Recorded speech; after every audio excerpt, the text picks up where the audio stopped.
اچھا سوچو اور اچھا بولو، کیونکہ بدگمانی اور بد زبانی ایسے عیب ہیں جو انسان کے ہر کمال کو زوال میں بدل دیتے ہیں۔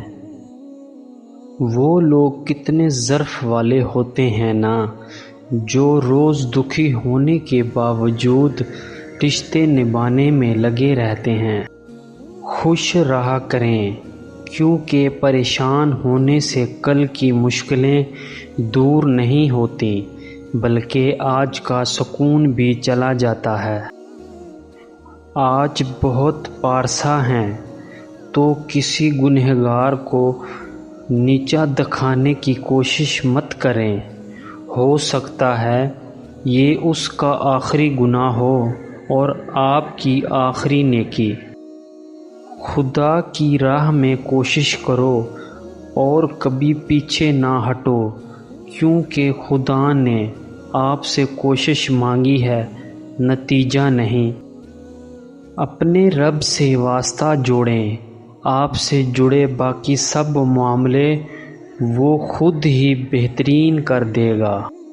ہمارے معاشرے کا المیہ یہ ہے کہ مرے ہوئے لوگوں کو انصاف زندہ لوگوں سے جلدی مل جاتا ہے۔ کیا ہوتا اگر انسان نوٹوں کی طرح ہوتا، روشنی کی طرف کر کے دیکھ تو لیتے کہ کون سا اصلی کون سا نقلی۔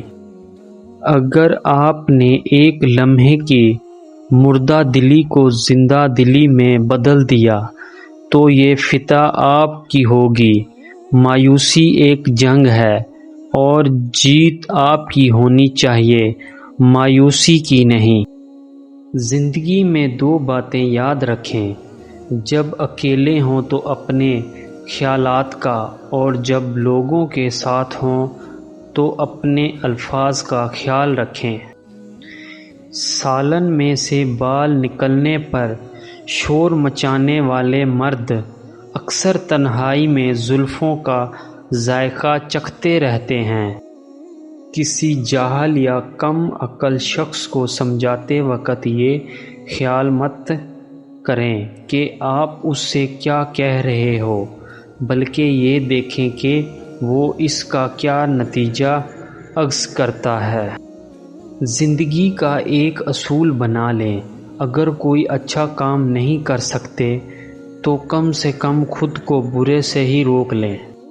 اکثر خاندانوں میں ایسے نمونے ہوتے ہیں جو اپنوں سے حسد کرتے ہیں اور غیروں کے جوتے پالش کرنے میں فخر محسوس کرتے ہیں۔